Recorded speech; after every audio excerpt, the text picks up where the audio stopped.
अब पाकिस्तान में कोई पगड़ी उछालेगा तो पगड़ी का फुटबॉल, हम उनकी पगड़ियों का फुटबॉल बनाएंगे। अब किसी पे इल्जाम लगाने से काम नहीं चलेगा। अब आपको सबूत तराजू में शवाहिद देने पड़ेंगे कि किसने मदाखलत की, कोई मदाखलत की और के शवाहिद आ गए, हम आपके साथ खड़े। अब कोई पगड़ी उछालेगा तो उसका फुटबॉल बना देंगे। सीनियर सियासतदान फैसल वाडा की इस्लामाबाद में धुआंधार प्रेस कॉन्फ्रेंस। बोले, बार बार इंटेलिजेंस इदारों का नाम लिया जा रहा है, सबूत हैं तो फराहम करें, हम आपके साथ खड़े होंगे। किसी पर इल्जाम लगाने से काम नहीं चलेगा, इदारों को निशाना बनाना बंद किया जाए, शवाहिद देना पड़ेंगे, मुदाखलत किसी की नहीं होगी। अगर शवाहिद हैं तो फिर मसाइल हैं। जजिस को शफाफ और इल्जामात से दूर होना चाहिए। कानून बनाने वाले दोहरी शहरियत नहीं रख सकते तो जज कैसे रख सकते हैं?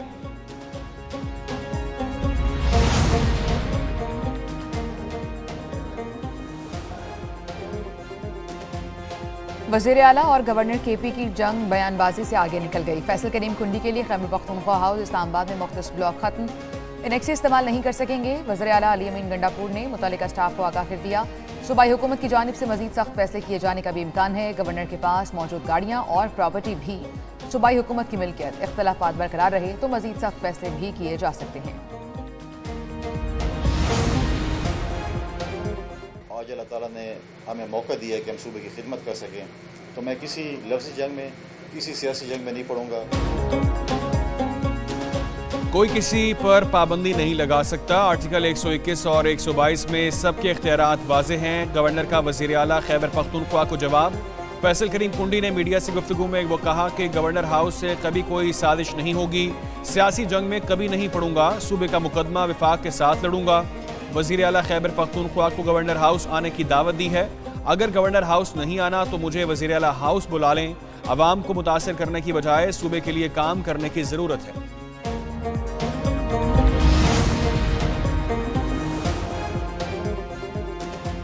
खैबर पख्तूनख्वा हाउस इस्लामाबाद में गवर्नर के लिए मखसूस ब्लॉक खत्म कर दिया। मुशीर इत्तलात केपी बैरिस्टर सैफ की एक न्यूज़ से गुफ्तगू। बोले, अब मखसूस ब्लॉक को सूबाई वुज़रा इस्तेमाल करेंगे। गवर्नर के लिए मुतबादिल इंतजाम किया जा रहा है। फिलहाल सिंध हाउस में क़याम का बंदोबस्त करें। पनामा के बाद दुबई लीक्स के चर्चे। दुबई में गैर मुल्कियों की 389 अरब डॉलर की जायदादें होने का इंकशाफ। डेटा लीक हो गया। प्रॉपर्टी लीक्स में कई सियासी शख्सियात, हुकूमती अहलकारों, रिटायर्ड सरकारी अफसरों के नाम शामिल। जायदादें खरीदने वालों में पाकिस्तान का चौथा नंबर। 17,000 पाकिस्तानी रिहायशी इमलाक के मालिकान के तौर पर जाहिर। 12.5 अरब डॉलर की सरमायाकारी की।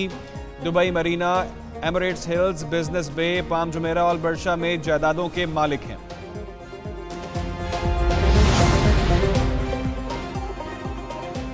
सदर ममलिकत आसिफ जरदारी और साबिक सदर परवेज मुशर्रफ दुबई में जायदादों के मालिक निकले। रिपोर्ट के मुताबिक सदर ममलिकत के तीनों बच्चों बिलावल भुट्टो, बख्तावर भुट्टो और आसिफा भुट्टो जरदारी की दुबई में जायदादें हैं। जरदारी फैमिली की दुबई के जुमेरा और दीगर इलाकों में जायदादें हैं। साबिक वज़ीर आज़म शौकत अजीज़ हुसैन नवाज भी दुबई में जायदाद के मालिक निकले। वज़ीर दाखिला मोहसिन नकवी की अहलिया सेनेटर फैसल वाडा, शेर अफजल मरवत, फरहद शहजादी उर्फ फरागोगी का नाम भी प्रॉपर्टी लीक्स में शामिल।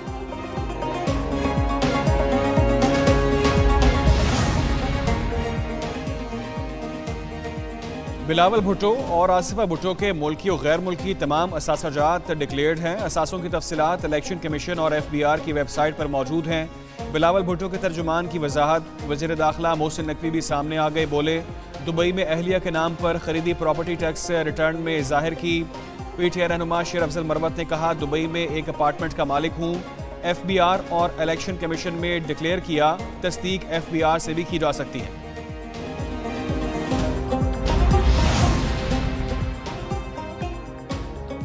बैरून मुल्क प्रॉपर्टी खरीदने की कानून में मुमानियत नहीं। जायदाद खरीद कर डिक्लेयर न करने पर कार्रवाई हो सकती है। चेयरमैन PTI बैरिस्टर गौहर का रद्द-ए-अमल। कहते हैं, पाकिस्तान रूल ऑफ लॉ सियासी इस्तेहकाम का माहौल पैदा करे तो ये इन्वेस्टमेंट मुल्क में हो सकती है। फवाद चौधरी ने दुबई लीक्स की तहकीकात का मुतालबा कर दिया। मीडिया से गुफ्तगू में कहा कि पाकिस्तानियों के अरबों डॉलर बाहर पड़े हैं। यहाँ 1 अरब डॉलर के लिए बिजली और गैस के बिल कहाँ पहुँचा दिए। शिबली फराज ने कहा कि चोरी का सारा पैसा मुल्क से बाहर भेज दिया गया। बानी PTI ने भी कहा था कि 11 अरब डॉलर मुल्क से बाहर गए हैं।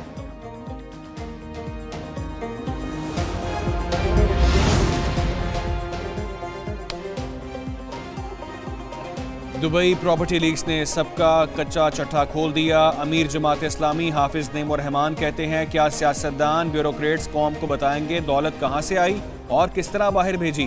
कौम को जवाब और हिसाब चाहिए। मनी ट्रेल भी कौम के सामने लाने का मुतालबा कर दिया।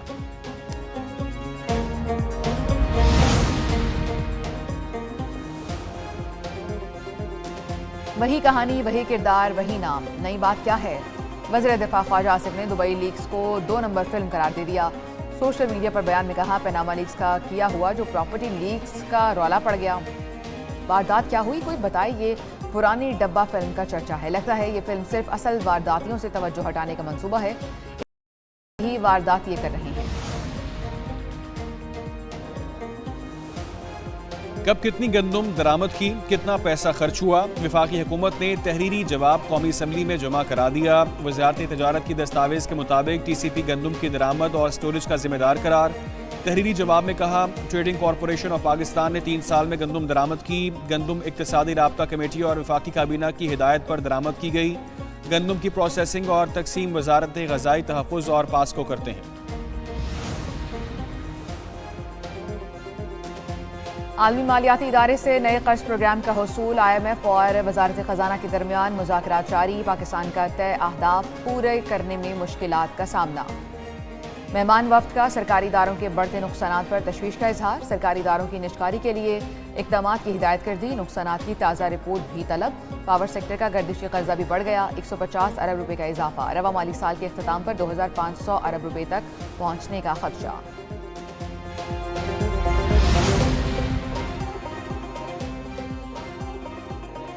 कौन कौन सा सरकारी इदारा फरोख्त होगा? हुकूमत ने तफसीलात कौमी असम्बली में पेश कर दी। वफाकी वजीर अब्दुल अलीम खान ने निजी शोबे के हवाले किए जाने वाले 25 सरकारी इदारों की फहरिस्त पेश की।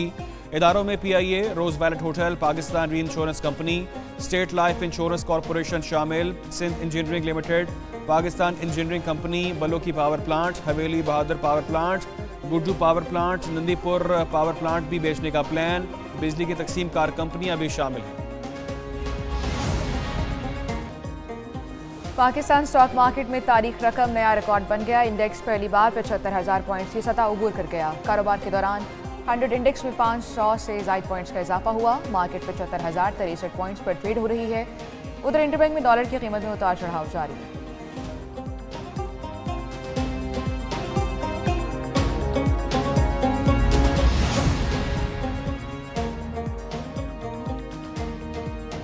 नया पासपोर्ट बनवाने वालों की मुश्किलात कम न हुई। नॉर्मल कैटेगरी के 3 लाख पासपोर्ट ताखीर का शिकार। पासपोर्ट अजरा में ताखीर की वजह प्रिंटर्स की कमी बरकरार। 1 घंटे में सिर्फ 100 पासपोर्ट प्रिंट करने की सलाहियत। तर्जुमान पासपोर्ट हुकाम कहते हैं 3 अरब 5 करोड़ की लागत से नए प्रिंटर्स खरीदेंगे। नॉर्मल पासपोर्ट का बैकलॉग जल्द खत्म किया जाएगा। यूनिवर्सिटियां पाकिस्तान का मुस्तकबिल हैं। मुनज़्ज़म तरीके से मुल्क का मुस्तकबिल तबाह किया जा रहा है। सब कुछ आहिस्ता आहिस्ता ज़मीन बोस हो रहा है। TV चैनल में बैठकर सियासी मुखालिफिन का गुस्सा नजर आता है, लेकिन तालीम के मामले पर कोई प्रोग्राम नहीं होते। चीफ जस्टिस काजी फैज़ ईसा के रिमार्क्स। सुप्रीम कोर्ट में मुल्क भर की सरकारी यूनिवर्सिटियों में मुस्तकिल वॉइस चांसलर की तैनातियों का केस। हायर एजुकेशन ने रिपोर्ट पेश कर दी। चीफ जस्टिस ने कहा, जिस तरह PIA में तबाही हुई है उसी तरह यूनिवर्सिटियों में भी तबाही हो रही है।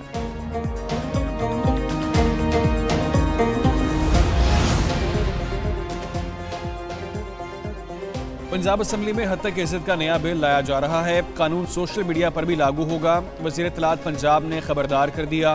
अज़मा बुखारी ने न्यूज़ कॉन्फ्रेंस में कहा, लोगों की पगड़ियां उछालना एक जमात का वतीरा बन चुका है। 21 दिन में 3 पेशियां होंगी। इस दौरान जवाब जमा करवाना होगा। 180 दिन के अंदर केस को मुकम्मल करना होगा।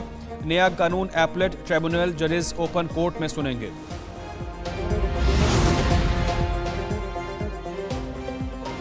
मुल्क की खुशहाली और तरक्की के लिए CPEC मनसूबों पर तेजी से अमल दरामद का अज़्म। वज़ीर ख़ारजा इसहाक़ डार की चीन के नायब वज़ीर आज़म से बीजिंग में मुलाकात। डिंग जोक्सियान का शांगला हमले पर ताज़ियत का इजहार। मुलाकात में 2 तरफ़ा ताल्लुकात पर तबादला ख्याल किया। कुंजरा बॉर्डर क्रॉसिंग के जरिए राबते, वीज़ा के आसान निज़ाम पर भी बातचीत की गई। नायब वज़ीर आज़म ने तवानाई और इंफ्रास्ट्रक्चर में CPEC की तरफ से पेशरफ्त का जायज़ा भी लिया।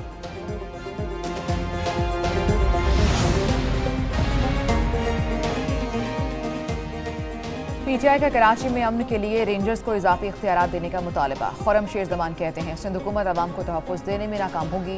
शहर में स्ट्रीट क्राइम उरूज पर है, शहरियों की जान तक महफूज नहीं है, अवाम को रोजाना लूटा जा रहा है, नौजवानों को वालिदैन के सामने कत्ल किया जा रहा है, अमन व अमान का मसला संगीन हो गया। वज़ीर आला सिंध बताएं शहर में कितने मोबाइल फ़ोन रिकवर किए, कितने डाकू गिरफ्तार हुए, कितनी गाड़ियाँ रिकवर की।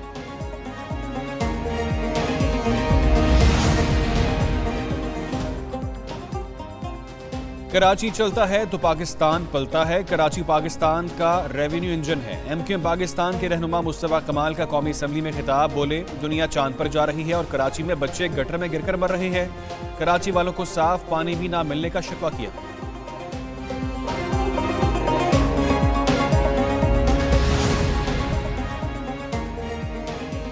पाक धरती को अमन दुश्मनों से पाक करने का आज़म। सिक्योरिटी फोर्सेस का यूरोप के इलाके संबाजा में ऑपरेशन। दहशतगर्दों से झड़प हुई, फायरिंग के तबादले में 3 दहशतगर्द मारे गए।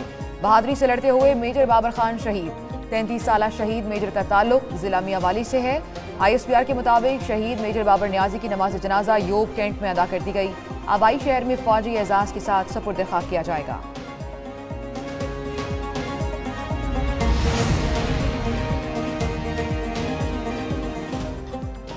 अडियाला जेल रावलपिंडी में सिक्योरिटी खदशात। बानी PTI के खिलाफ 190 मिलियन पाउंड रेफरेंस केस की समाअत बगैर कार्रवाई मुलतवी कर दी गई। अहले खाना साबिक वज़ीर आज़म से मुलाकात भी नहीं कर सकेंगे। अदालती अमले ने वकला को आगाह कर दिया।